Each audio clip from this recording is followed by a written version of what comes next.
Hello everyone, welcome to Nayra study hub. आप सब कैसे हैं? आई होप कि आप सभी अच्छे होंगे और अपनी स्टडी को कंटिन्यू कर रहे होंगे। फ्रेंड्स, आज के वीडियो लेक्चर में हम आप लोगों के लिए जो वेरी इंपॉर्टेंट क्वेश्चंस हो जाते हैं वो लेकर आए हैं।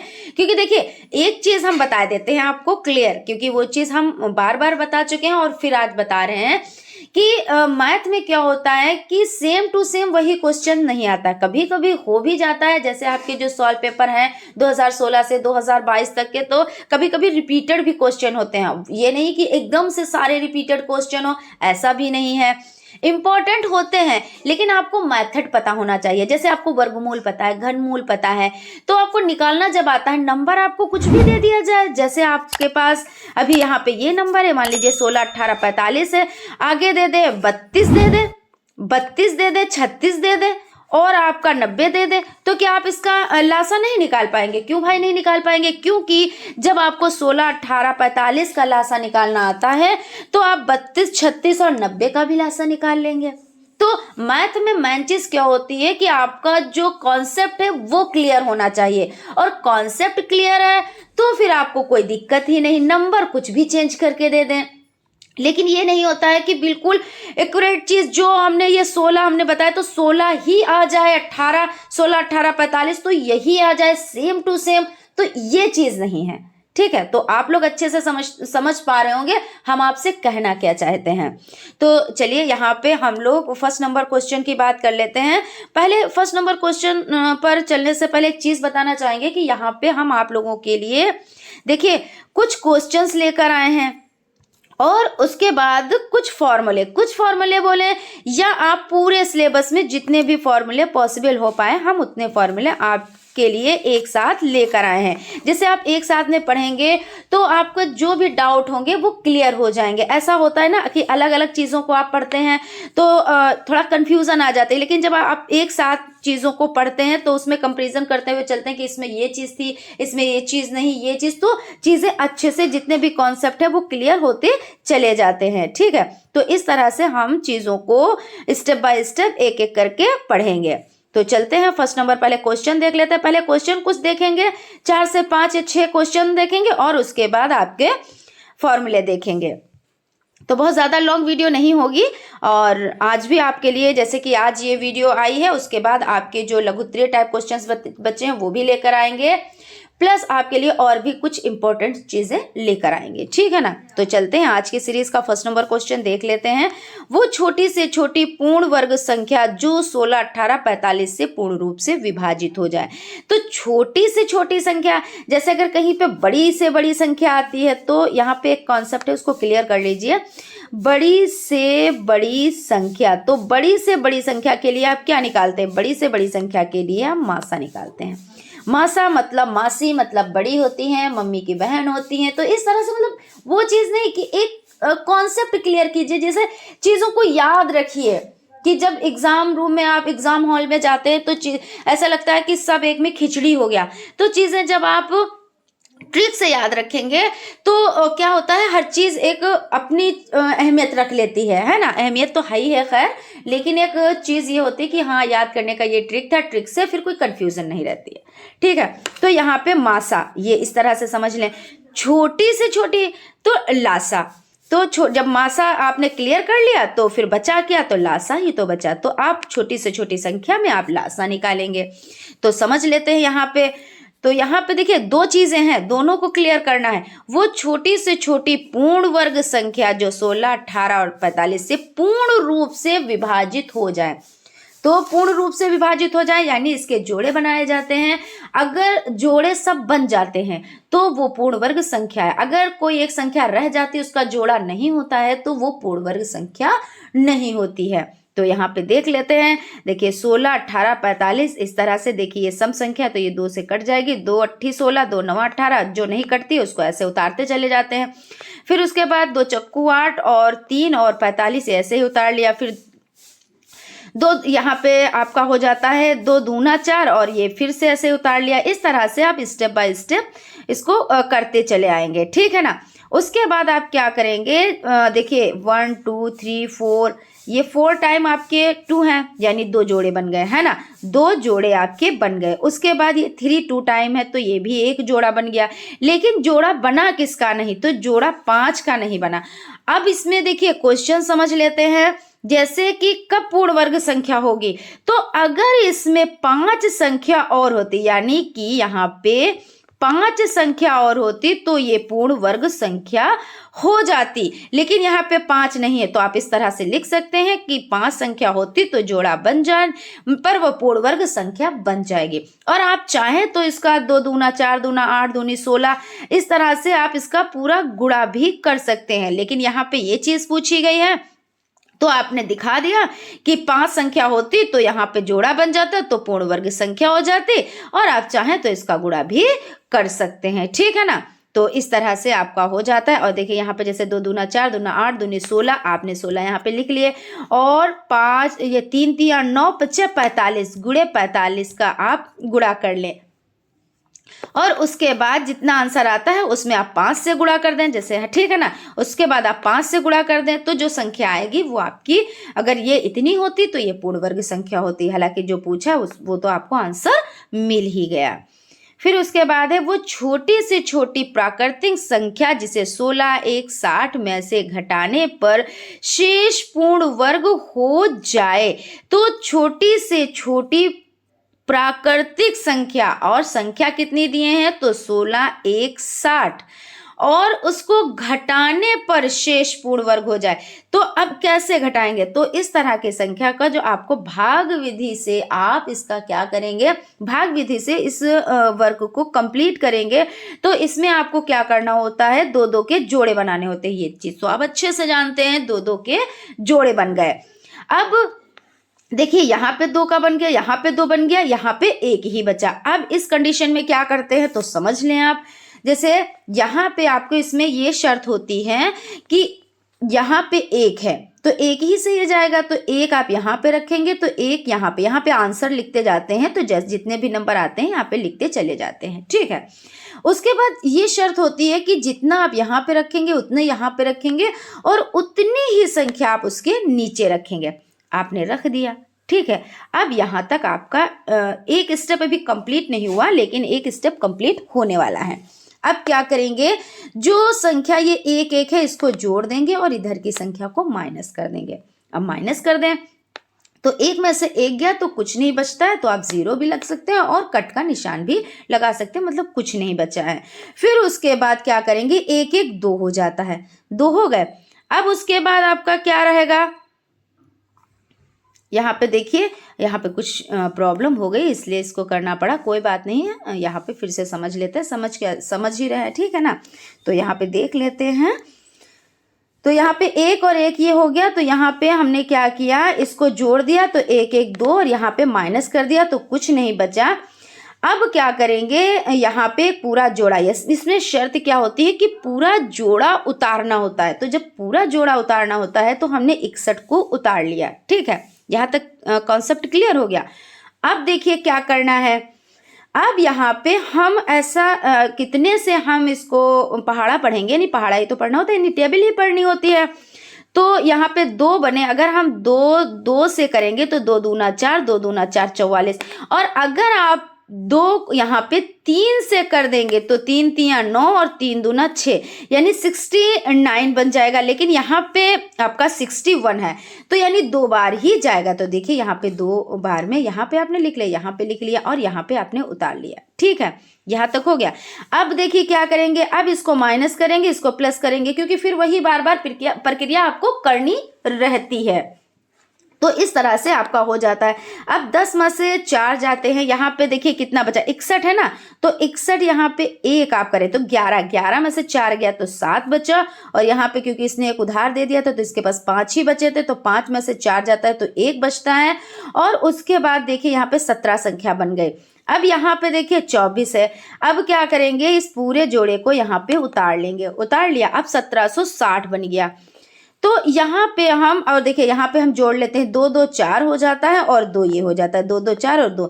अब कितने से, अब हम इसको यहाँ पे कितने से पढ़ें, यानी टेबल कितने का पढ़ें जो यहाँ पर 1760 आ जाए। ठीक है, तो यहाँ पे समझ लेते हैं। तो यहाँ पे आपका 24 और 7 से आप पढ़ेंगे। ठीक है, तो 7 सत्ती 49, 49 के 9 हासिल 4, 7 चौक 28 और 4 32, 32 का कितना होता है, तो 32 का 2 और हासिल 3 हो जाता है, और 7 दूनी 14, 15 16 17। ठीक है ना, तो ये 1729 हो जाता है। अब इसको आप माइनस करेंगे तो 10 में से 9 जाता है, 1 बचता है, यहाँ पे 5 बचा, तो 5 में से 2 जाता है, 3 बचता है, यानी 31, 31। तो वो संख्या कौन है कि वो छोटी से छोटी प्राकृतिक संख्या जिसे 16 1 60 में से घटाने पर शेष पूर्ण वर्ग हो जाए, तो वो कौन सी है, तो वो आपकी 31 संख्या यानी 31 संख्या हो जाती है। उत्तर आ गया। अब आप इसको क्या करें, जैसे यहाँ पे आप इसको,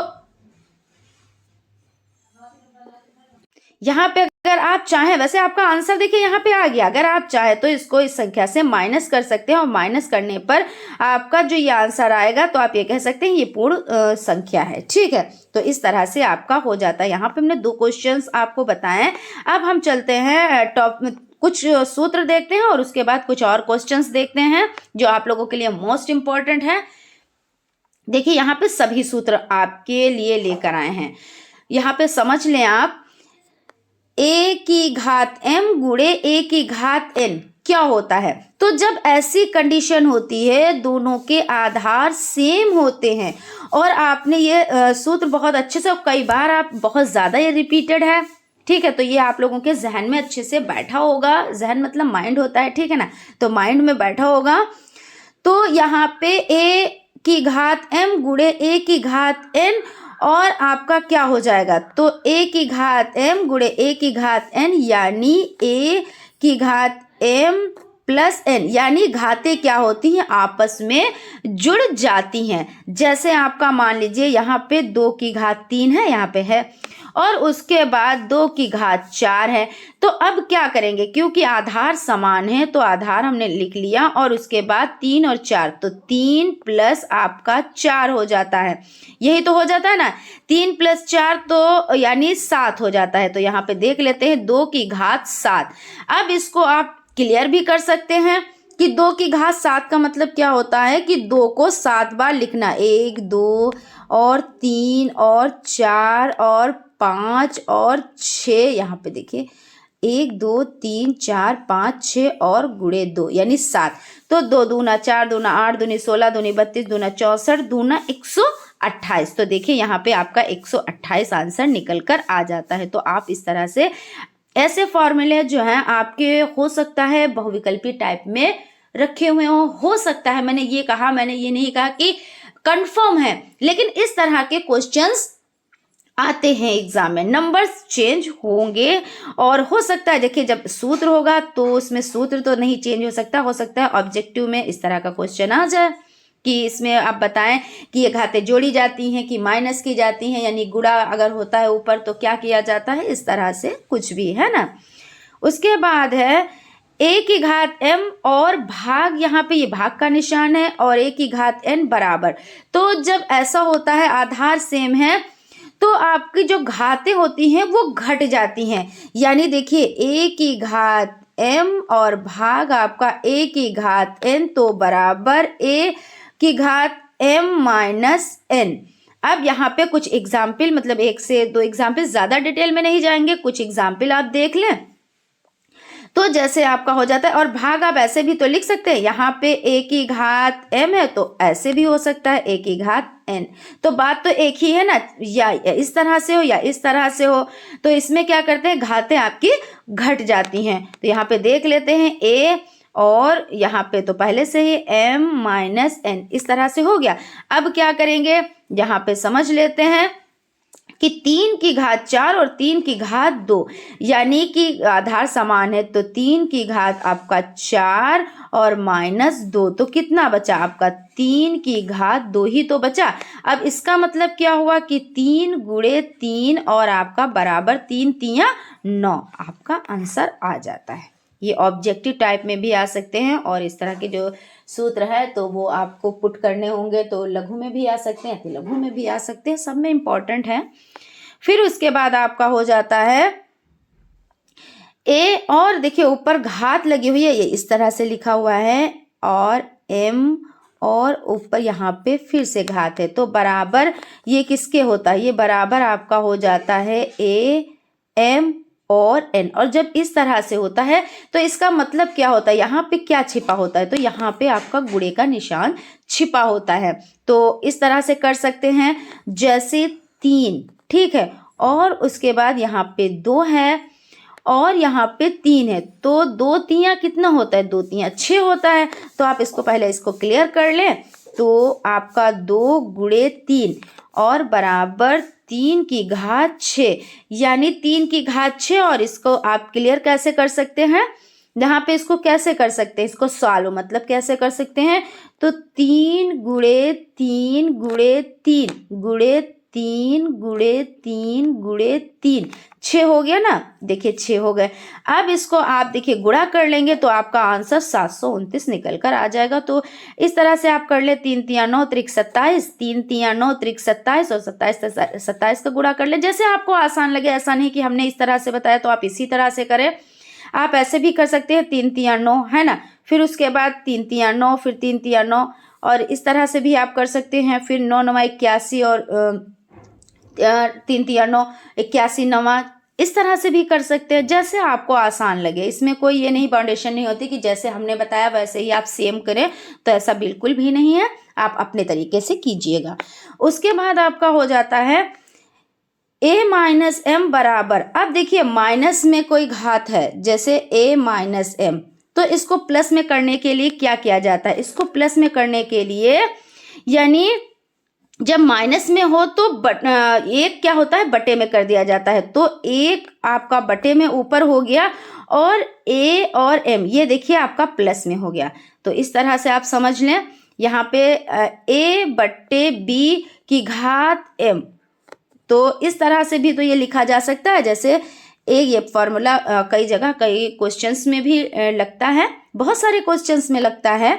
तो a बटे b और यहाँ पे m है आपका, तो a की घात m और बटे यहाँ पे a है, देखिए a की घात m और बटे b की घात m, इस तरह से आप लिख सकते हैं।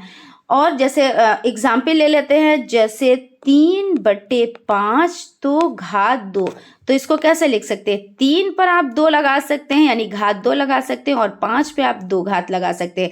तो इसमें इसका मतलब क्या हुआ, 3 तियाँ 9, यही तो हुआ भाई, 3 गुणे 3 तो बराबर कितना हुआ 9, तो यहाँ पे आप 9 लिख दें। उसके बाद आपका हो जाता है 5 25, तो 5 25, तो आपका यह आंसर निकल कर आ जाता है। तो ये चीज ध्यान दीजिएगा कि जब इस तरह की कंडीशन हो, यानी इस तरह का सूत्र हो, तो आप ऐसे सॉल्व करेंगे। उसके बाद आपका हो जाता है a बटे b माइनस m, तो जब a बटे b हो, a बटे b और ऊपर m की घात लगी हो, तो आप इसको कैसे करेंगे, तो आपको करने के लिए यहाँ पे देखिए माइनस की घात लगी है, तो इस माइनस को आपको क्या करना है, प्लस में करना है।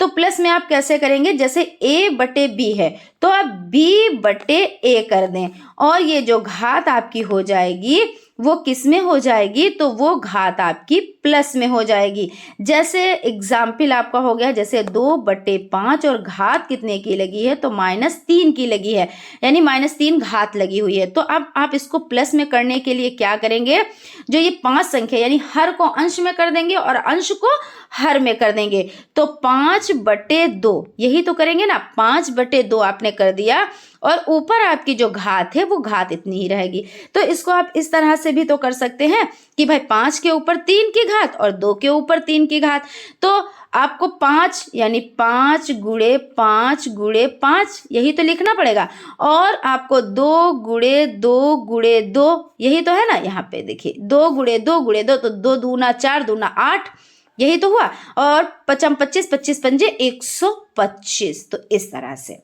आई होप आप लोगों को चीज़ें समझ में आ रही होंगी और आप लोगों के लिए काफ़ी हेल्पफुल भी साबित होंगी। फिर उसके बाद आपका हो जाता है a की घात 0 बराबर 1, यानी कोई संख्या पर पावर 0 हो तो उसका मान क्या होगा? अगर पावर 0 है तो उसका मान 1 होगा। अब संख्या कोई भी हो, कितनी भी बड़ी हो, कैसी भी हो, अगर देखिए जैसे यहाँ पे 376 है, 884, 80 4 84 है, मतलब 990 हैं, कुछ भी है और ऊपर 0 की घात लगी हुई है, तो इसका मान सदैव 1 ही रहता है। अब यहाँ पे आप देख लें, देखिए 3 अंकों की संख्या भी है, यहाँ पे 3 अंक की भी संख्या और भी यहाँ पे 1 अंक की संख्या, यानी कहने का मतलब है अगर घात ऊपर 0 लगी हुई है तो आपका मान 1 ही रहेगा। तो ये आप कॉन्सेप्ट इसको बहुत अच्छे से ध्यान में रखिएगा, इसको क्लियर कीजिएगा। कहीं पर अगर किसी नंबर पर ऊपर 0 घात लगी है तो उसका मान 1 होता है। अब यहाँ पे समझ लें, -1 तो अगर सम संख्या है तो +1 हो जाएगा, और अगर यहाँ पे जैसे इस तरह से विषम संख्याएं हैं तो क्या हो जाएगा? तो विषम संख्याओं के लिए आपके यहाँ पे समझ लें कि 1 हो जाएगा, यानी माइनस का 1 हो जाएगा। सम में प्लस का होगा और विषम में माइनस का हो जाएगा। जैसे प्लस प्लस तो 1, प्लस प्लस तो प्लस होता है, 1 1 2, आंसर इस तरह से आ जाएगा। कहीं पे कोई चीज़ समझ नहीं आ रही या कोई चीज़ क्लियर नहीं हो पाया तो आप लोग, कि हम तो हमेशा ही कहते हैं कि आप लोग कमेंट करें, ठीक है ना, तो पता चल जाता है कि कोई चीज़ क्लियर नहीं हो पाई है तो उसको क्लियर भी करना बहुत ज़रूरी है। अब यहाँ पे देखिए हम लोगों ने भी सम संख्या को देखा, तो सम संख्या अब यहाँ पे +1 हो जाता है तो -1। अब सम संख्या है तो यहाँ पे 21 की घात ऊपर 0 लगा है तो 1 है, यही तो है ना, तो 1 + 1 2 हो जाता है। अब हम लोग देखेंगे विषम संख्या, यानी विषम संख्या है तो विषम क्या होता है लास्ट में, जैसे आप लोग एक ये आपका, आप समझें, इसको बहुत अच्छे से समझ सकते हैं, ऐसा कुछ नहीं, बहुत टफ नहीं है, ऐसा कुछ नहीं है।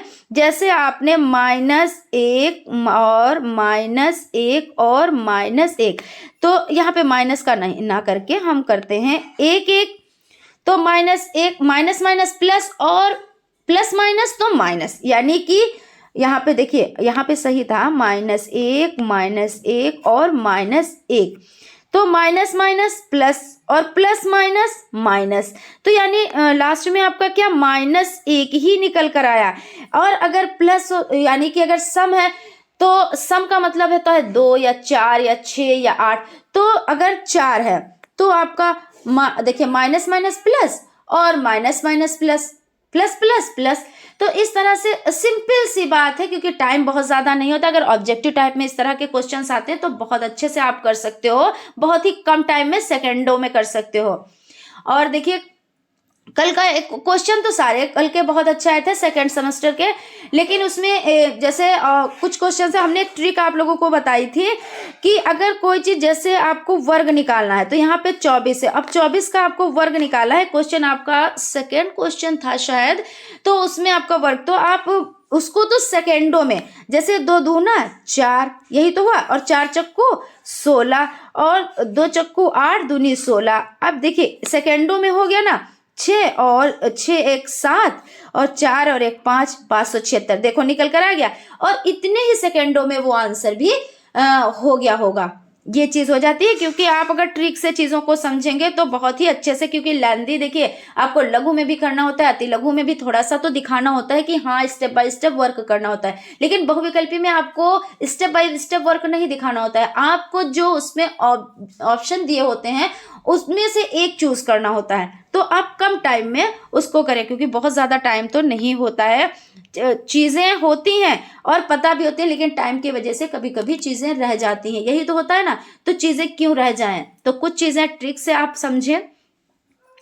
उसके बाद यहाँ पे करनी है, तो ये यहाँ पे देखिए एन, ये करनी है और एन, तो इसका ये मूल चिन्ह होता है जिसे करनी चिन्ह भी कहते हैं, ठीक है ना।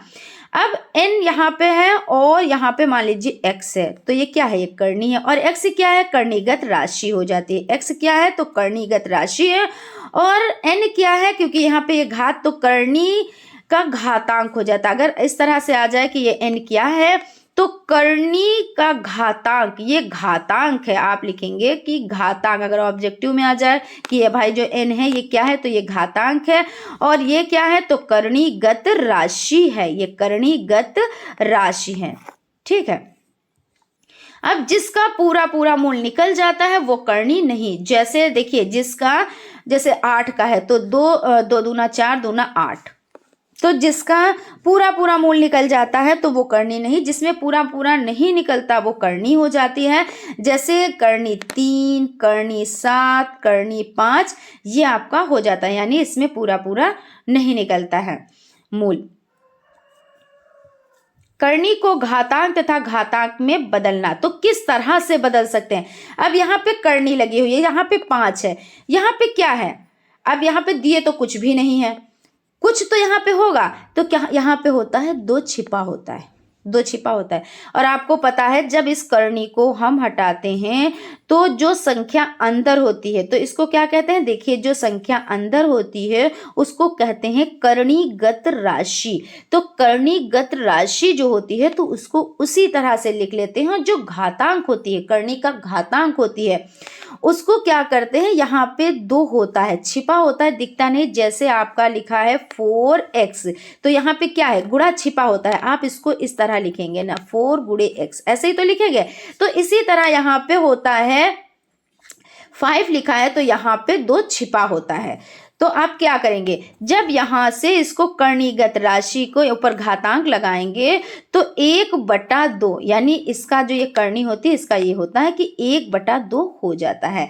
ये इस तरह से कर सकते हैं। अब यहाँ पे जैसे 6, ये आपका क्या है, तो करनी का घातांक है, और ये क्या है, ये जो आपका अंदर है, तो यहाँ पे फिर से देख लेते हैं करणीगत राशि। बार बार इसलिए चीज़ों को दिखा रहे हैं कि आपकी ये रिपीट हो जाए, कॉन्सेप्ट क्लियर हो जाए। तो ये करणीगत राशि है, तो इस करणीगत राशि को हमने यहाँ पे लिख लिया, करणीगत राशि को लिख लिया। अब यहाँ पे देखिए 6 तो लिखा ही हुआ है, अब जब आप 6 लिखेंगे तो इस तरह से आप 1/6 यहाँ पे लिख देंगे। इसी तरह यहाँ पे 3 है, तो करणीगत घातांक जो है वो आपका 3 है, और करणीगत राशि जो है वो आपकी 7 है, तो हमने राशि को उठा लिया। उसके बाद ये जो घातांक है तो 1/3 यहाँ पे लगा दिया।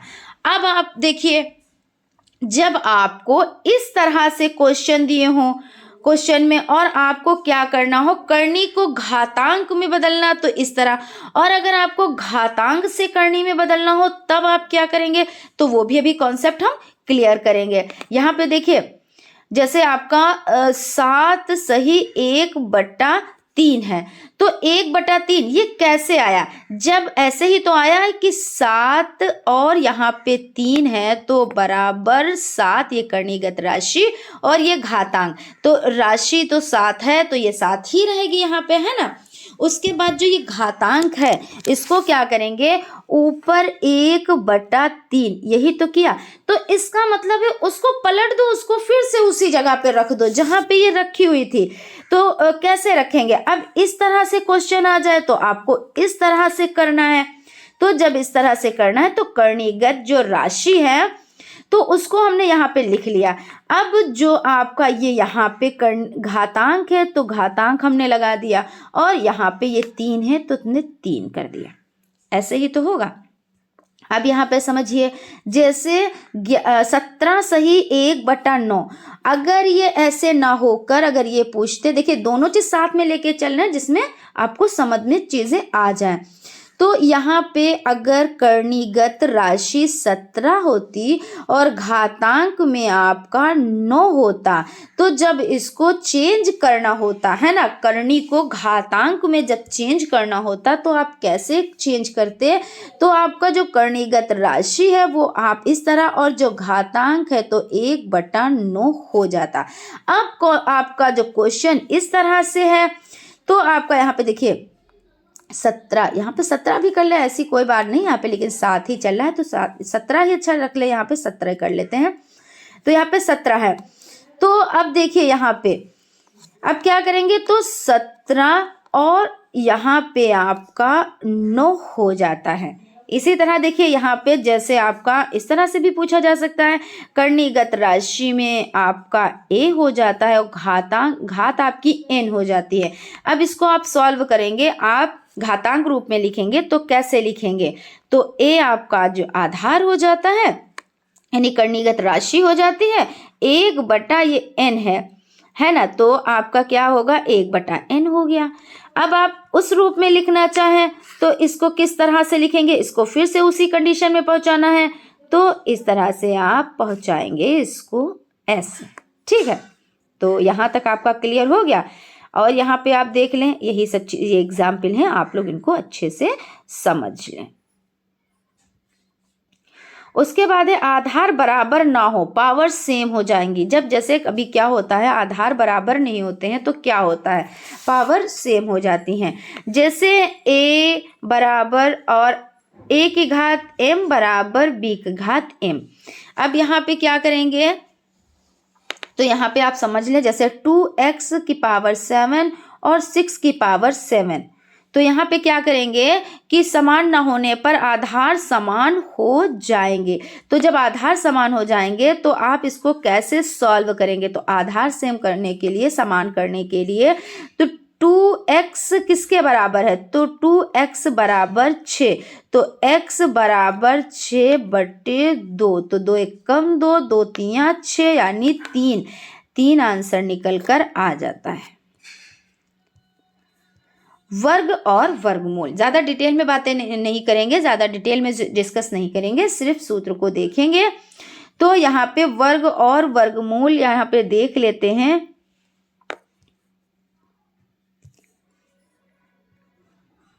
वर्ग और वर्गमूल में आपको क्या करना है, वर्ग और वर्गमूल में देखिए आपको चीज़ें समझनी है, कॉन्सेप्ट क्लियर करना है। जैसे अभी हमने 2 एग्जाम्पल आपको बताया, उसमें देखिए वर्ग और वर्गमूल निकालना है, तो ये सब चीज़ें आपको अच्छे से आना चाहिए। और इनको अगर नहीं आपने याद किया है, जैसे वर्ग निकालना, वर्गमूल निकालना, जो हमने ट्रिक बताई उसको भी आप रिवीजन कर लें ट्रिक को। तो आप जैसे हमने कहा कि आपका जैसे स्क्वायर निकालना होता है तो 24 का आपको निकालना है, तो आप कैसे निकालेंगे, तो आप इस तरह से कर लें, तो 2 दूना 4, और एक आदत ज़रूर डालें। हालांकि जब लिखा जाता है 1 तो ऐसे ही लिखा जाता है, 2 लिखा जाता है तो ऐसे ही तो लिखा जाता है ना, तो ये आदत आप ज़रूर बना लें जब इस तरह की ट्रिक करें। तो 2 दूना 4, हालांकि यहाँ पे 0 का नहीं, लेकिन जब ये यहाँ पे 4 यानी मान लीजिए 2 की गुणा हमने 2 में करी तो 4 बीच में आएगा, तो इस शून्य का मान तो 10 गुना बढ़ ही जाता है, वो तो आप जानते हैं। 4 चक्कू 16 हो गया। अब उसके बाद 2 चक्कू 8 और 4 दूना 8, 8 दूनी 16, यही तो हुआ ना। अब 6, 1 और 6 7 और 4 और 1 5, 576 देखिए आपका आंसर आ गया।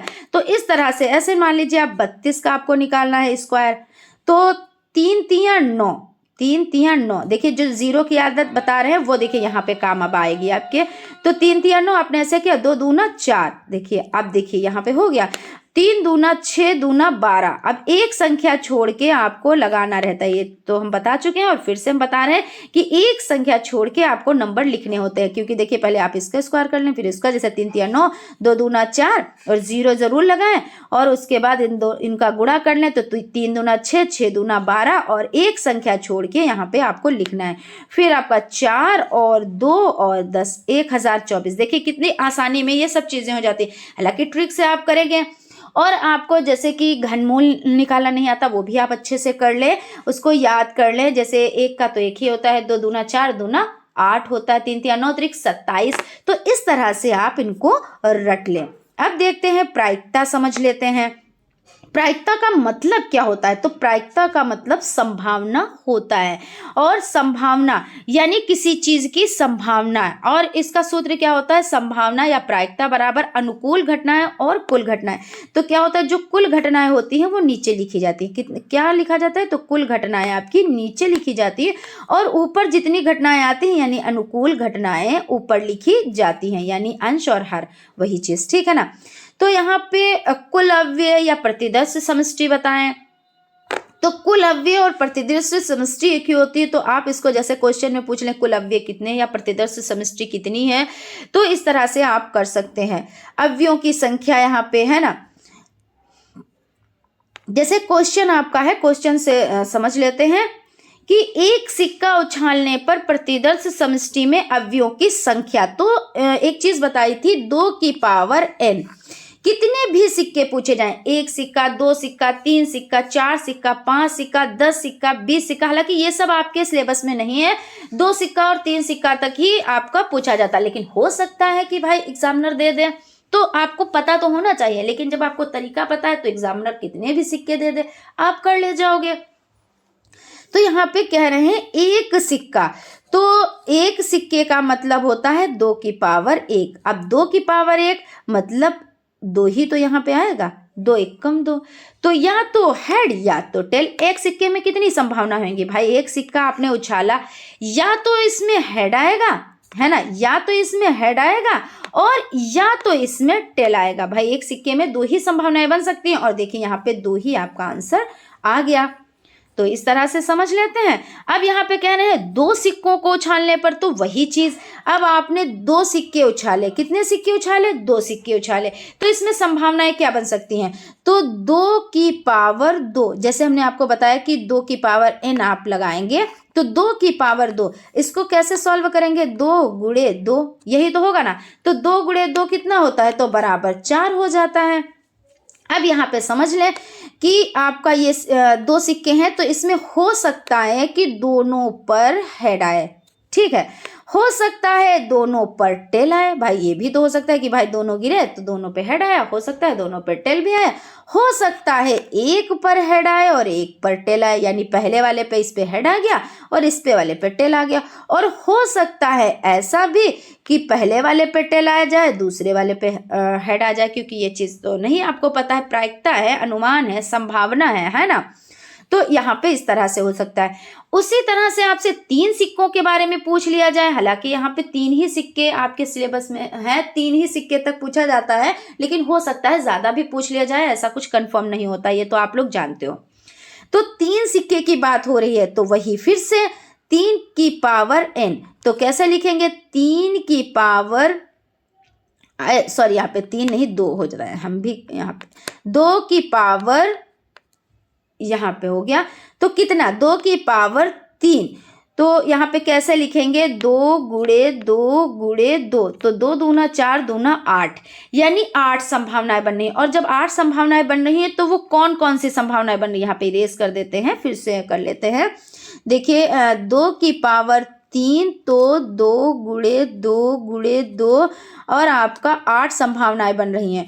तो जब 3 सिक्के उछाले गए, 3 सिक्कों की बात हो रही है ना, तो पहले पे अगर हो सकता है ऐसा भी आ जाए, तीनों पे हेड हेड हेड आ गया, और हो सकता है तीनों पर टेल टेल टेल आ जाए, हो सकता है ना, हो सकता है, या तो ऐसे आप समझ लें क्लियर करके, क्योंकि चीजें देखिए, पहले आपका हो सकता है हेड हेड हेड आए, ठीक है, हो सकता है हेड 2 पर आए और 1 पर टेल आए, हो सकता है कि 1 पर हेड आए 2 पर टेल आए, और ऐसा भी हो सकता है 1 पर हेड आए 1 पर टेल आए फिर 1 पर हेड आए, इस तरह से। फिर देखिए तीनों पर टेल आ सकता है, और आपका 2 पर टेल और 1 पर हेड आ सकता है, और आपका 1 पर टेल 2 पर हेड आ सकता है, और आपका 1 पर टेल 1 पर हेड और 1 पर टेल आ सकता है। यानी यहाँ पे कितनी संभावनाएं बन गई, यहाँ पे 2 4 6 और 8 संभावनाएं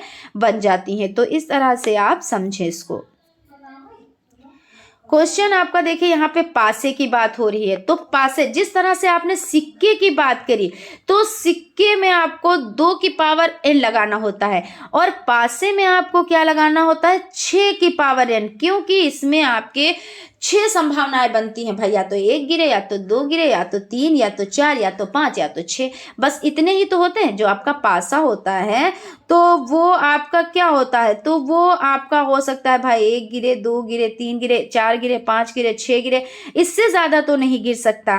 तो 6 यानी 6 की पावर n, 6 की पावर n आप करेंगे, तो जितने पासे की बात हो रही है उतने ऊपर घात लगा देंगे, यानी एक पासा उछालने पर तो 6 की पावर 1, तो 6 की पावर 1 यानी 6, है ना। अब कह रहे हैं कि 2 पासों को उछालने पर तो 6 की पावर 2, यानी 6 गुणे 6, तो कितनी 36 संभावनाएं बनेंगी।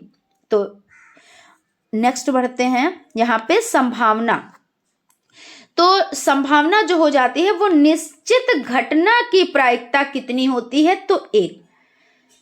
इसको याद रखिएगा कि निश्चित घटना की जो प्रायिकता होती है वो 1 होती है और असंभव घटना की प्रायिकता 0 होती है। ठीक है, यहां तक कॉन्सेप्ट क्लियर हो गया। ये चीज एक बार फिर से रिपीट किए देते हैं कि निश्चित घटना की प्रायिकता कितनी होती है, तो निश्चित घटना की प्रायिकता आपकी 1 हो जाती है। अब प्रायिकता समझ लेते हैं, प्रायिकता प्रोबेबिलिटी, और इसका जो सूत्र है P और ब्रैकेट में E से प्रदर्शित, इसको इससे प्रदर्शित करते हैं और हो सकता है इस तरह से सूत्र भी आ जाए। तो एक ग्रेटर, यहाँ पे इधर मुंह खुला हुआ है, PCE, P और ब्रैकेट में आपका E हो जाता है और फिर इधर से फिर ये इस तरह से आपका ये सूत्र हो जाता है। हो सकता है इसमें से छांटने का आ जाए तो आप इस तरह से कर सकते हैं। देखिए यहाँ पे और यहाँ पे 0 लगा हुआ है O, और यहाँ पे आपका प्रोबेबिलिटी हो जाती है, प्रोबेबिलिटी, और यहाँ पे ग्रेटर देन और PCE, और ये आपका इधर का मुंह खुला हुआ 1 और ये सूत्र greater than, non greater than तो आप लोग यूज करना जानते हैं। माध्यका बहुलक, अब माध्यका बहुलक देख लेते हैं। तो माध्यका n+1/2 पद आंकड़ों की संख्या क्या हो, जब विषम हो। जैसे जब विषम का मतलब क्या होता है, जैसे आपकी 5 संख्या है, 7 संख्या है, ये संख्याएं हैं, 11 संख्या है, तो इन संख्याओं में आपका क्या होगा, तो सूत्र लगेगा आपका n+1/2।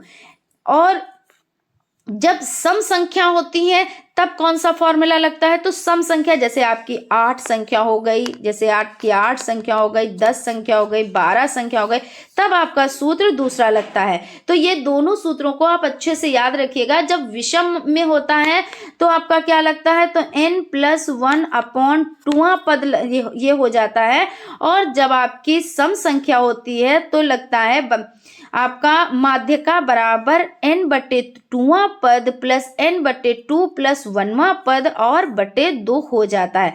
अब यहाँ पे समझ लेते हैं।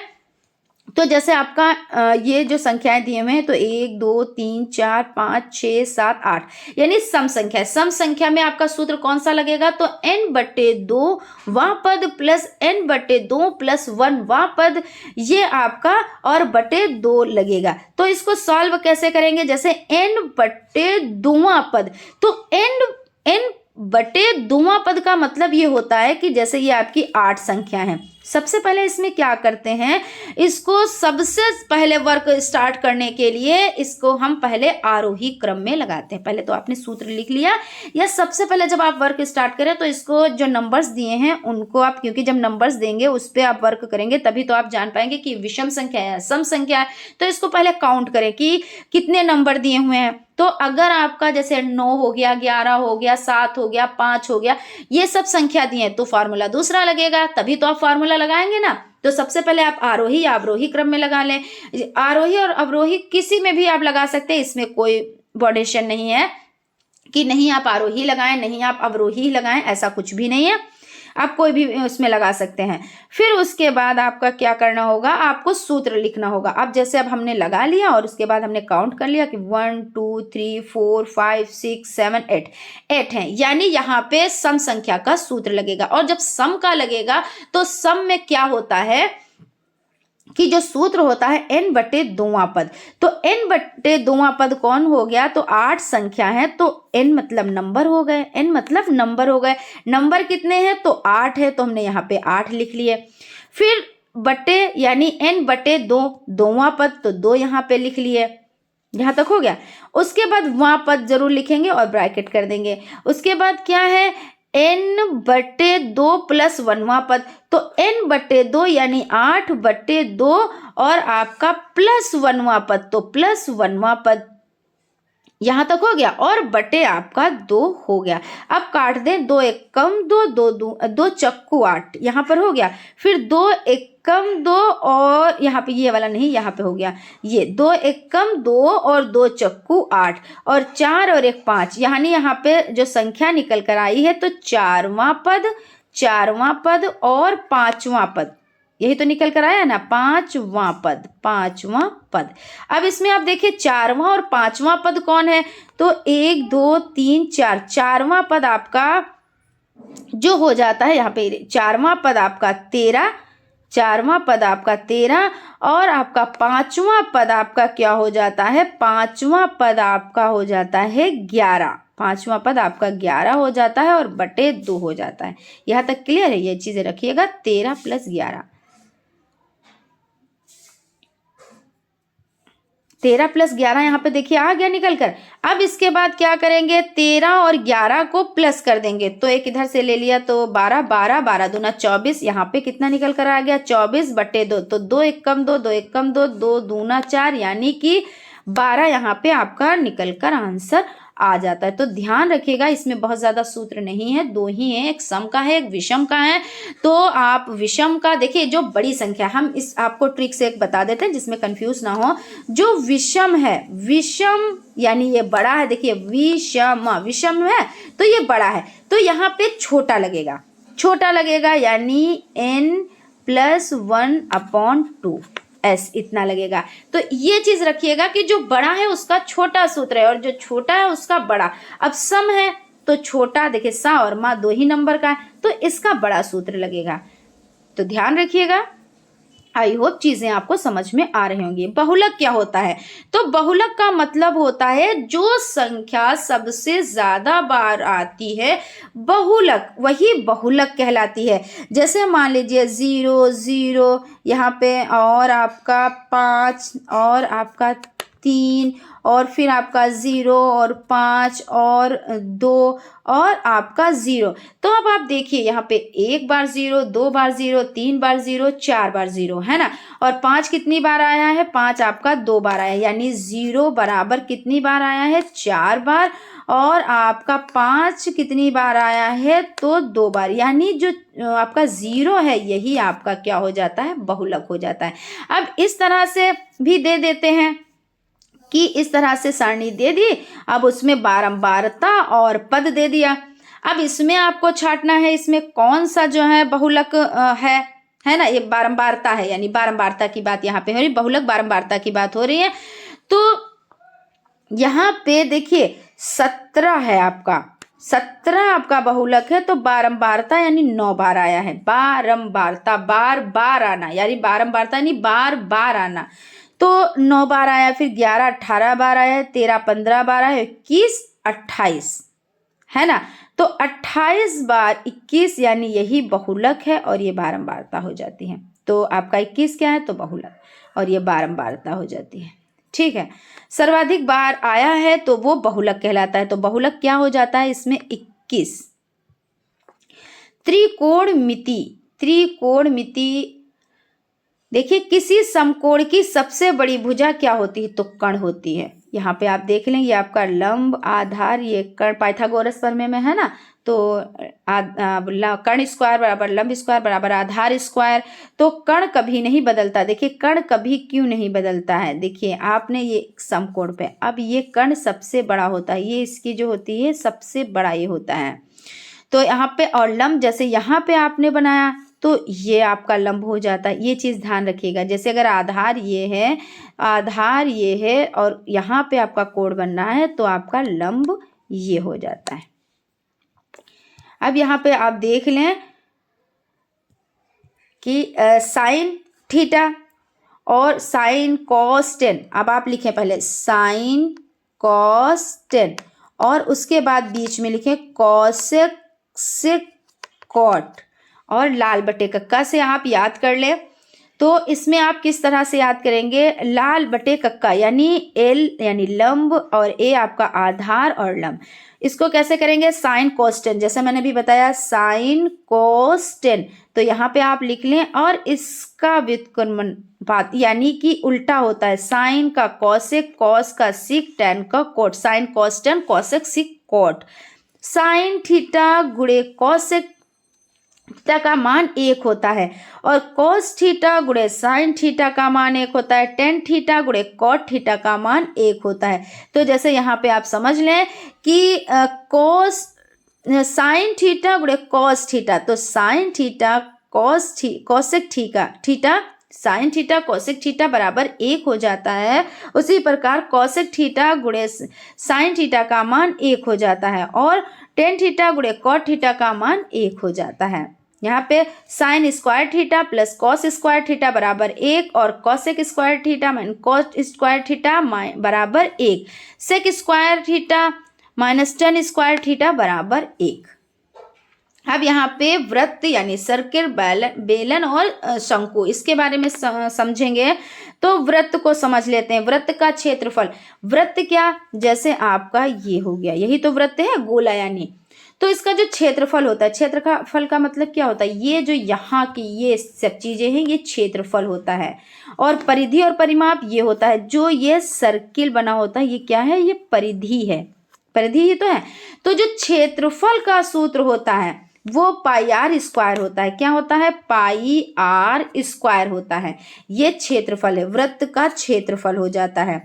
और वृत्त की परिधि, तो परिधि का जो सूत्र होता है वो होता है 2 पाई आर होता है। और व्यास यानी जैसे आपने सर्किल बनाया और ये बीच में कर दिया, इतना ये आधा आधा बांट दिया, तो ये क्या होता है, ये व्यास होता है। और अगर इसका भी व्यास का भी आधा कर दिया जाए तो ये त्रिज्या हो जाती है। तो व्यास आपका जो हो जाता है वो 2 इंटू त्रिज्या, यानी 2 इंटू त्रिज्या किस लिए कि जैसे भाई आपकी त्रिज्या है 7 सेंटीमीटर, कितनी है, तो त्रिज्या आपकी 7 है, क्योंकि त्रिज्या का डबल जो है वही तो व्यास होता है। तो त्रिज्या का डबल 7 है, तो आपका व्यास कितना हो जाएगा, 14 सेंटीमीटर या 14 जो भी मीटर सेंटीमीटर जिसमें भी आप मापें। और उसके बाद अगर आपका देखिए व्यास अगर 14 सेंटीमीटर है तो आपका 2 एकम 2, 2 सत्ती 14, क्योंकि भाई आप इसका आधा कर देंगे, क्योंकि व्यास का आधा त्रिज्या होती है, त्रिज्या का डबल जो है वो व्यास होता है। तो ये चीज याद रखिए। तो व्यास क्या होता है, 2 इंटू त्रिज्या। वृत्त की सबसे बड़ी जीवा क्या होती है, व्यास होती है भाई, बिल्कुल होती है, क्योंकि आपकी सबसे बड़ी जीवा क्या होती है, यही तो होती है। और जो सबसे बड़ी जीवा होती है वो यहाँ पे होती है, तो वो व्यास होती है। छेदक रेखा या छेदिका, तो देखिए आपका ये है और यहाँ पे ये ऐसे पार कर जा रही है, 2 बिंदुओं को ऐसे करके और 2 बिंदुओं को पार करके जा रही है, तो ये छेदक रेखा कहलाती है। यहाँ पे और समझ लेते हैं त्रिज्यखंड, तो ये आपका त्रिज्यखंड इस तरह से हो जाता है। और ये आपका क्या हो जाता है, जैसे आपका एक सर्किल है और यहाँ पे आपका हो गया, तो ये लघु, लघु मतलब, और दीर्घ, दीर्घ मतलब बड़ा होता है, तो दीर्घ वृत्तखंड ये हो जाता है, दीर्घ वृत्तखंड, दीर्घ वृत्तखंड। और ये कौन होता है, तो ये लघु वृत्त और खंड, लघु वृत्तखंड। अब यहाँ पे अर्धवृत्त समझ लेते हैं। तो अर्धवृत्त का क्षेत्रफल, अब वृत्त का आपका जो हो जाता है क्षेत्रफल, तो पाई और आर स्क्वायर तो होता है। अब अर्धवृत्त भाई आपका पूरे का जब पाई आर स्क्वायर है, तो जब आधे का होगा तो क्या होगा, तो 1/2 हो जाएगा, यही तो है ना, 1/2 हो गया। और यहाँ पे जब कुछ भी नहीं होता तो गुणे का निशानी तो छिपा होता, तो सबको गुणा करना होता है। और गुणा करने के बाद जैसे ये 1/2 है तो इसको भाग ही करेंगे, आप इस तरह से सॉल्व करेंगे। यहाँ पे खैर हम लोग तो सूत्र देख रहे हैं और जहाँ पे डिस्कस करने वाला है वहाँ पे डिस्कस भी करते हैं, ऐसा नहीं है कि सिर्फ सूत्र ही देख रहे हैं। और परिमाप क्या है, तो परिमाप पाई आर और प्लस 2r, परिमाप क्या है अर्धवृत्त का, तो पाई आर प्लस 2r। बेलन और शंकु, बेलन और शंकु, देखिए बेलन आपका इस तरह से होता है, यही तो होता है ना, बेलन आपका इस तरह से होता है और शंकु आपका किस तरह से होता है, जैसे जोकर की टोपी, आपका बर्थडे जोकर की टोपी हो जाती है, बर्थडे केप भी होती है, और जैसे एक तेल को नापने वाली कीप भी होती है, तो ये सब शंकु होते हैं। और बेलन तो आपका ये हो ही जाता है ना, इस तरह से आपका बेलन हो जाता है। यहाँ पे देखिए इसमें जो इस तरह से बेलन बना हुआ है, तो ये आपकी क्या है, ये त्रिज्या है, और जो यहाँ तक होती है हाइट होती है, ऊंचाई होती है इसकी। तो बेलन का आयतन का सूत्र पाई आर स्क्वायर एच, क्या है, पाई आर स्क्वायर एच, और वक्र पृष्ठ का क्षेत्रफल 2 पाई आर एच, वक्र पृष्ठ का क्षेत्रफल तो 2 पाई आर एच, और बेलन का संपूर्ण पृष्ठ, तो संपूर्ण पृष्ठ हो जाता है 2 पाई आर और ब्रैकेट में एच प्लस आर। बेलन का आधार यानी बेलन का आधार शीर्ष का क्षेत्रफल तो 2 पाई आर, और बेलन के आधार या शीर्ष का परिमाप तो 2 पाई आर, यहाँ पे पाई आर स्क्वायर हो जाता है और ये 2 पाई आर हो जाता है। तो याद रखिएगा इनका बेलन का आयतन यानी V है ना, आयतन पाई आर स्क्वायर एच होता है, और वक्र यानी वक्र पृष्ठ का क्षेत्रफल तो 2 पाई आर एच ये हो जाता है।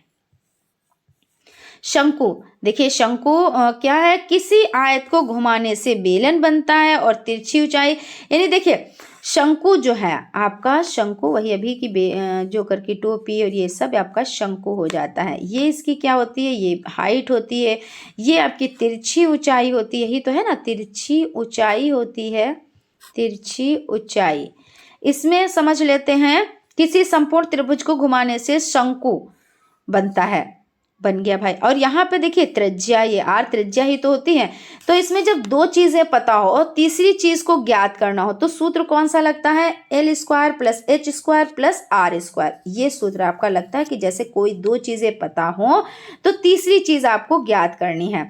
उसके बाद शंकु का आयतन क्या होता है, तो शंकु का आयतन भाई जब बना इस तरह से है तो आयतन क्या होगा, 1/3 ही होगा, और आपका 1/3 पाई और R square H, pi R square H हो जाता है। शंकु का वक्र पृष्ठ पाई आर एल, वक्र पृष्ठ तिरछी ऊंचाई है ना, तो तिरछी ऊंचाई वक्र पृष्ठ पाई आर एल ये हो जाता है। शंकु का संपूर्ण पृष्ठ पाई आर ब्रैकेट में L plus R, L plus R. शंकु के आधार का क्षेत्रफल तो पाई आर स्क्वायर, शंकु के आधार का परिमाप या परिधि 2 पाई आर। सूत्र देखें, यहाँ पे कुछ सूत्र हैं, उनको भी आप समझ लें, इनको आप देख लीजिएगा, क्योंकि ये बहुत ज़्यादा क्वेश्चंस में कहीं ना कहीं पे इनको रख कर, इनको मानकर और उनको सॉल्व करना होता है क्वेश्चंस को। तो इस तरह से समझ ले, a प्लस बी स्क्वायर बराबर a square plus B square plus 2ab, a minus B square तो बराबर हो जाता है a square plus B square minus 2ab। देखिए इसमें बहुत ज़्यादा फर्क नहीं, ये तो एक याद करेंगे, दूसरा बहुत अच्छे से याद हो जाएगा। फिर आपका हो जाता है a square minus B square बराबर a प्लस बी और a माइनस बी हो जाता है। a plus B square minus a minus B square तो 4ab हो जाता है। a प्लस आपका हो जाता है a plus B square plus a minus B square बराबर 2 और ब्रैकेट में a square plus B square, और आपका ये हो जाता है a plus b plus c का होल स्क्वायर, तो a square plus B square plus c square बराबर a B plus b c plus c है। फिर उसके बाद a प्लस बी क्यूब का a cube plus B cube plus 3ab और bracket में a प्लस बी हो जाता है। a minus B cube a cube minus B cube minus 3ab और ब्रैकेट में a minus B, a cube plus B cube बराबर a plus B, bracket में है a square minus A B plus B square. ये तो आपको बहुत अच्छे से रटना ही रहेगा, और आई होप आप लोग ये सब रट चुके होंगे, रिवीजन ही रह गया होगा। a cube minus B cube तो ब्रैकेट में a minus B, a plus bracket में आपका है a plus A B plus B square हो जाता है। अब यहाँ पे वर्ग समझ लेते हैं, वर्ग का मतलब क्या होता है। वर्ग क्या होता है, तो जिसकी चारों भुजाएं बराबर होती हैं वो वर्ग कहलाता है, और जिसकी दो भुजाएं आमने सामने की बराबर होती हैं और दो, तो वो आयत कहलाता है। तो पहले वर्ग को समझते हैं। देखिए इसमें क्या होता है, वर्ग में दो विकर्ण, क्योंकि ये बिल्कुल एक जैसा एक समान रेखाएं, इसके अगर a इसको मानेंगे तो ये भी हो जाएगा, a हो जाएगा। अगर इसको 4 मानेंगे तो ये भी 4 है, ये भी 4 है, ये भी 4 है। मतलब कहने का ये, जब चारों भुजाएं बराबर है तो एक ही जैसी तो होंगे। अब इसमें क्या है, दो विकर्ण,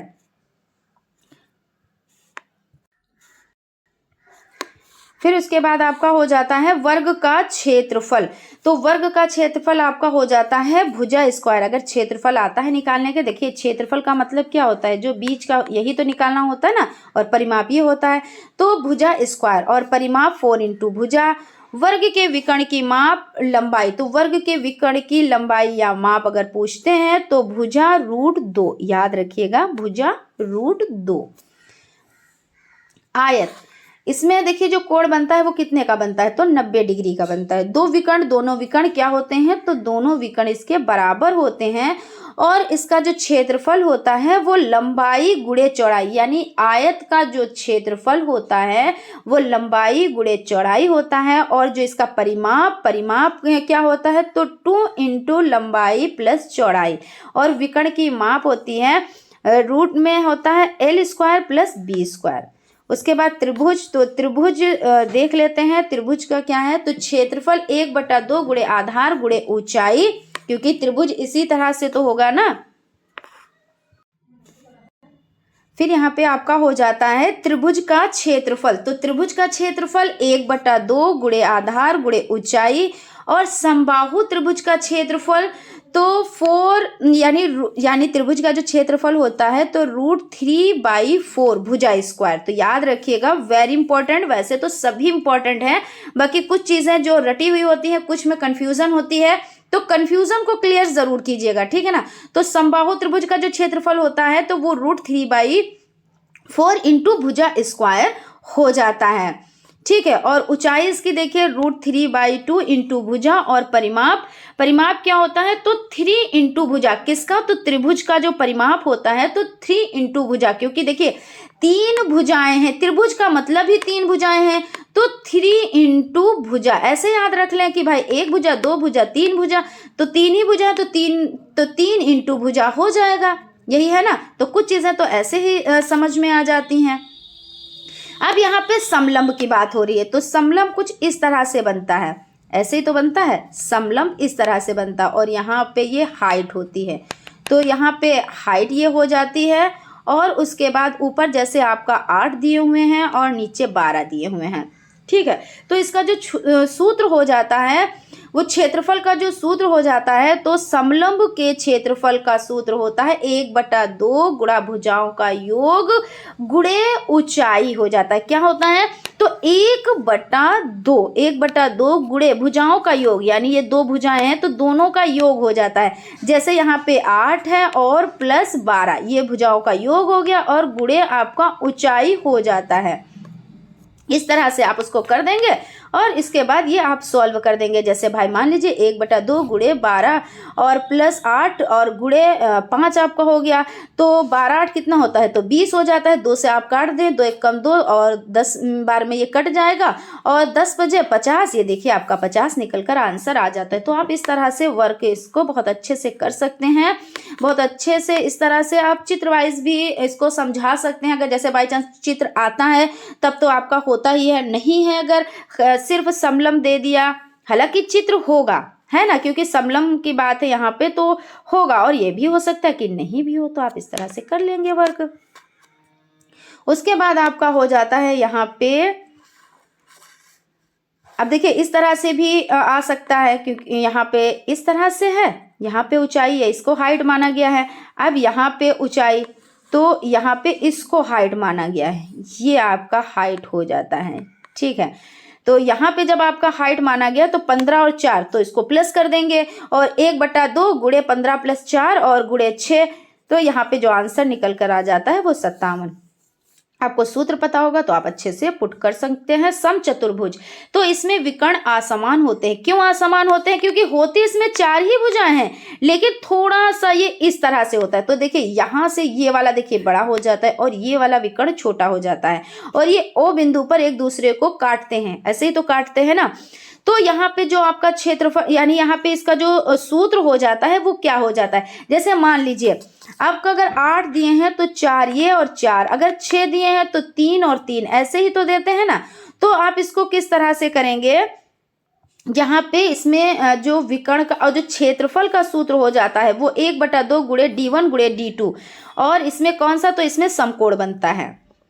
यहाँ तक क्लियर हो गया। आई होप आप लोगों को चीज़ें समझ में आ रही होंगी और बहुत ही अच्छे से समझ में आ रही होंगी। उसके बाद है समांतर चतुर्भुज। तो समांतर चतुर्भुज, तो यहाँ पे ये इस तरह से बनता है समांतर चतुर्भुज, थोड़ा सा तिरछा, और ये विकर्ण इसके हो जाते हैं और इसमें ये इस तरह से। तो जो समांतर चतुर्भुज है तो क्षेत्रफल बराबर आधार गुणे ऊंचाई, इसका सूत्र हो जाता है। उसके बाद आप ये देख लें, उत्तल चतुर्भुज और अवतल चतुर्भुज। तो उत्तल ऐसा कोण जिसका प्रत्येक कोण 180 से कम ही रहेगा वो उत्तल होता है, और कोई ऐसा चतुर्भुज बने जिसका कोई एक कोण 180 डिग्री से बड़ा होता है वो अवतल। अवतल यानी अवतल यानी 4 अक्षर में लिखा है तो 180 से बड़ा होना चाहिए, बड़ा होता है। यानी इस तरह से ट्रिक मैं बता रही हूँ, वो चीज़ नहीं कि आप बातों को पकड़ ले, लेकिन मैं ट्रिक के हिसाब से आपको बता रही हूँ कि अवतल यानी वतला, अवतल 4 अक्षर हैं तो यहाँ पे 180 से बड़ा, और उत्तल यानी उत्तल 3 वर्ड है, 3.5 वर्ड मतलब मान के चले, तो उत्तल यानी छोटा तो 180 से कम, ऐसे याद रखें आप। तो आई होप आप लोगों को चीज़ें समझ में आ रही होंगी। अब यहाँ पे आपके सूत्र कंप्लीट हो जाते हैं और अच्छे से आप लोग इसको समझिए, कुछ रटने वाले उनको रटिए, ज़्यादातर तो चीज़ों को समझिए। जब समझेंगे तो एग्ज़ाम हॉल में चीज़ें याद आ जाती हैं, और जब रटी हुई होती हैं तो वो ऐसा भी हो जाता है कभी कभी कि चीज़ें भूल जाती कि ऐसा नहीं है, ये नहीं, ये हो सकता है, कन्फ्यूज़न है, ऐसा नहीं ऐसा। तो आप लोग चीज़ों को समझिए और बड़ी बारीकी से समझिए। अगर सूत्र आपको रटे हुए हैं, अच्छे से समझे हुए हैं, सब चीजें होनी चाहिए, क्योंकि रटना भी जरूरी, समझना भी जरूरी, एक चीज पे तो कुछ नहीं होता है ना। तो कहने का मतलब ये है कि आप चीजों को समझें, रटें, जैसे आपको कंफर्टेबल लगता है उस तरह से। मेन मोटिव क्या है, एग्जाम अच्छा निकलना चाहिए, है ना। फिर उसके बाद आपका हो जाता है एक घनाकार कंपोस्ट के गड्ढे का आयतन 13.824 मीटर स्क्वायर है, इसकी गहराई बताएं। तो आप इसको 2 तरह से सॉल्व कर सकते हैं। तो पहला तरीका क्या हो जाता है, जैसे आपका 13.824 है तो आपको पता है पॉइंट हटता है, 1 लगता है और 0 लगते हैं, और यहाँ पे एक घन की बात हो रही है, तो आपका कुछ इस तरह से निकल कर आया 824, यही तो निकल कर आया, और 1000 इस तरह से। अब आप इसको क्या करेंगे, घन यानी 3, तो इसको आप इसके पहले टुकड़े कर लेंगे, यानी इसके गुणनखंड कर लेंगे, इसके भी गुणनखंड कर लेंगे, इसके भी गुणनखंड कर लेंगे, और जो आंसर निकल कर आता है उसे आप काट पीट देंगे तो आंसर आपका निकल कर आ जाएगा। दूसरा तरीका ये है कि जैसे आपका 13.824 है, ठीक है, तो आप पहले आप इसके जो है इसका आप इसके गुणनखंड कर लें। तो जब आप गुणनखंड करेंगे तो आपका इस तरह से इतने जोड़े बनेंगे। इसमें जोड़े 3-3 के बनाने होते हैं, तो 1-2 का बना जोड़ा, फिर मतलब 3 का जोड़ा, फिर एक ये जो 2 है इसका फिर 1 बना, 3 का जोड़ा, फिर 2 है तो इसका 3 का जोड़ा बना, और इसके बाद एक 3 है। तो यहाँ पे 2 दूना 4, दूना 8, तिरिक 24 निकल कर आपका आ गया, और उसके बाद आपने यहाँ पे दशमलव लगा दिया, यहाँ पे आपने दशमलव लगा दिया तो आपका ये आंसर हो जाता है। तो इस तरह से भी आप कर सकते हैं, और जैसे आपको आसान लगे आप उस तरह से इसको कर सकते हैं। एक घनाकार बक्से का आयतन ये आपका 8000 सेंटीमीटर क्यूब है, इसकी एक भुजा ज्ञात कीजिए। तो क्यूब का मतलब क्या होता है, आयतन, तो एक क्यूब, भुजा क्यूब ही तो होता है, भुजा और क्यूब, आयतन भुजा क्यूब। तो बहुत आसान है, लेकिन इसमें देखिए ये अगर अति लघु में आ जाए तो आपको थोड़ा सा स्टेप करने रहते हैं, लघु में आ जाए तो ज़्यादा स्टेप करने रहते हैं, क्योंकि भाई उनको 2 नंबर देने हैं, और अगर आप सारे स्टेप नहीं करेंगे तो आपको 2 नंबर कैसे प्रोवाइड होंगे। आप सोचेंगे कि हम तो करके आए हैं लेकिन यहाँ पे हमको 1 ही नंबर मिला, लेकिन आप उनकी जो डिमांड है उसको नहीं पूरा कर रहे हैं। और अगर आपका बहुविकल्पी में आ जाता है तब तो कोई दिक्कत ही नहीं है, आपका इस तरह से होता है, 3 के जोड़े बनते हैं तो एक जोड़ा ये बन गया, और 2 गुणे 2 गुणे 2, तो यानी इसमें से आपने 1-2 निकाले, यानी 20 आंसर निकल कर आ गया। ठीक है, यहाँ तक क्लियर। अगर आपका जैसे लघु या अति लघु में आता है तो आपको इस तरह से करना रहेगा, इबारत उतारनी रहेगी, चीज़ों को करना रहेगा। तो घनाकार बक्से का आयतन भुजा क्यूब, सूत्र आपने लिखा, उसके बाद कितना दिया है तो आयतन ये आपका हो जाता है। तो यहाँ पे आयतन की जगह पे आपने इसको लिख दिया, फिर भुजा क्यूब है, और फिर इसके बाद आपने इसको इसके गुणनखंड कर दिए और गुणनखंड करने के बाद आपने इसके क्या क्या 3-3 के जोड़े बना लिए और जोड़े बनाने के बाद आपका 20 आंसर निकल कर आ जाता है, यानी भुजा बराबर 20 सेंटीमीटर ये आंसर आपका हो जाता है। क्वेश्चन है, एक पेटी में सेब इस प्रकार रखे गए हैं कि प्रत्येक तह की प्रत्येक पंक्ति में उतने ही सेब हैं जितनी उस तह में पंक्तियां। यदि तहों की कुल संख्या 17-28 सेब रखे गए यानी 1728 सेब रखे गए हैं तो प्रत्येक तह में कितने सेब रखे गए हैं। अब देखिए, एक आपका जो कि इतनी ही पंक्तियां हैं और इन पंक्तियों में इतने ही पौधे लगे हैं, या सैनिक वाला एक हो जाता है, तो उसमें आपको क्या करना होता है, वर्गमूल निकालना होता है। लेकिन इसमें आपको क्या करना होगा, यहाँ पे आपको घनमूल निकालना होगा। क्यों निकालना होगा घनमूल, ये भी आप समझ लें।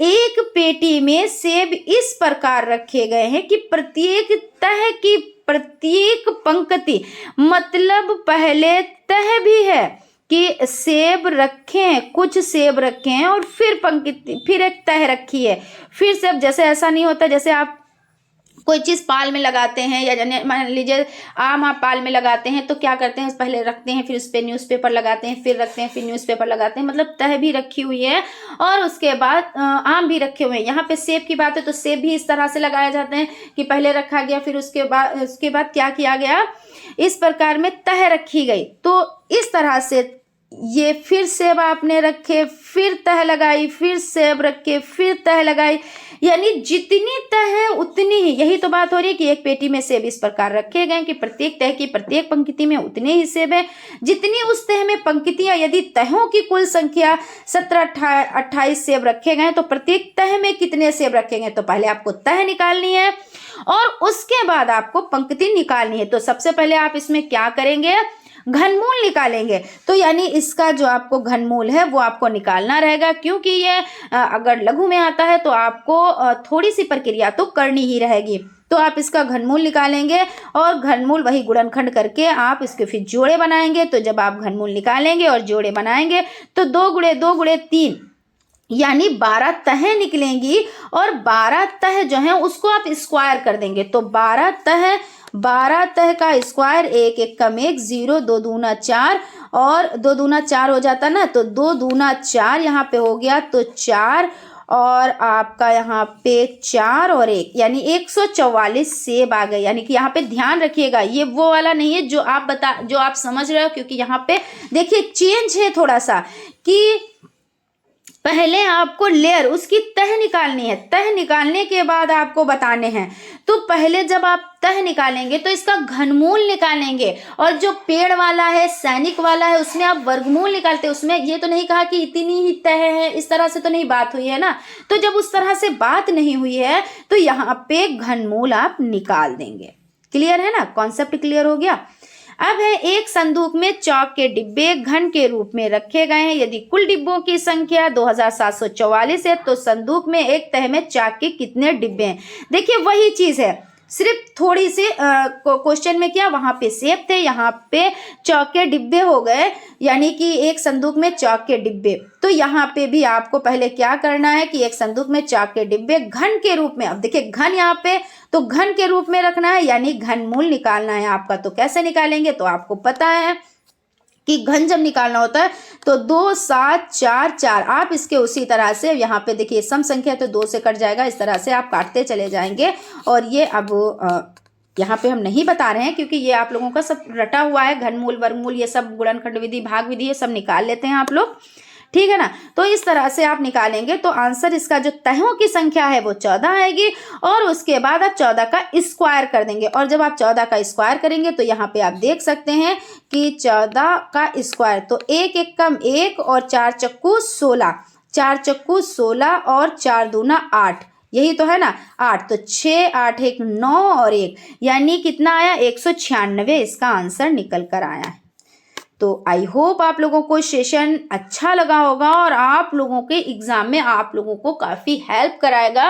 और जितने भी सूत्र हमने बताए वो आप सभी सूत्र अच्छे से रट लीजिएगा, लिख लिख कर देख लीजिएगा। ऐसा नहीं है कि आपने सिर्फ माइंड में किया और उसको लिख के नहीं देखा, क्योंकि कभी कभी क्या होता है, चीज़ें जब हम लिखते हैं, क्योंकि कई इंद्रियां काम करती हैं, हमारी उंगलियां भी चलती हैं, माइंड में भी और आंखें भी देख रही हैं, तो क्या होता है कभी कभी माइंड में वो चीज़ नहीं होती, लेकिन हमारी उंगलियां बता देती हैं कि यहाँ पे ये चीज़ गलत लिखी और ये चीज़ सही लिखी। आप उस तरह से सही से लिखते चले जाते हैं। तो जितने भी सूत्र है मैं यही कहना चाहूंगी, आप लोग लिख लिख के उसका रिवीजन कीजिएगा, और जब लिख लिख के रिवीजन करेंगे फिर आप बताइएगा कि आप लोगों के लिए कितना फायदेमंद साबित हुआ है।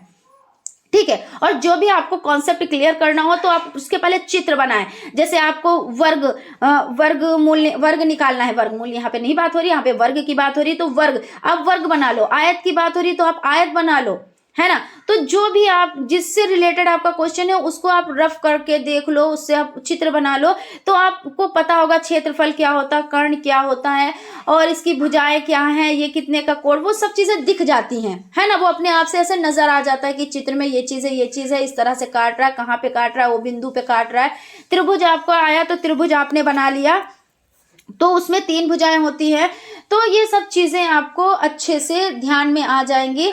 तो कहने का मतलब ये है कि आप लोग लिख के देखिए, चित्र बना के देखिए, ग्राफ बनाइए। मैथ में थोड़ा सा ये रह जाता है कि अगर सबसे ज्यादा कहीं पे दिक्कत हो जाती है तो मैथ ही में हो जाती है, ठीक है ना। तो मैथ पे आप लोग बहुत ज़्यादा फोकस करें, और भी सारे सब्जेक्ट्स पे फोकस करें, मगर मैथ पे बहुत ज़्यादा ही फोकस कर लीजिएगा। अभी टाइम है, बहुत ज़्यादा टाइम नहीं, लेकिन आज का टाइम है, कल का टाइम है। और भी सब्जेक्ट्स पे फोकस करिए, कल जो एग्ज़ाम होने वाले हैं उन पे भी फोकस करिए, लेकिन मैथ को थोड़ा ज़रूर पढ़ते रहिए। ये नहीं है कि अब हम मैथ को नहीं पढ़ेंगे, अब कल का जो पेपर है उसी पे हम ध्यान देंगे, तो नहीं। मैथ आप थोड़ा 1 घंटा आप निकाल के और मैथ का रिवीजन करें, और उसके बाद आप सब्जेक्ट को लेके चलें, ठीक है ना।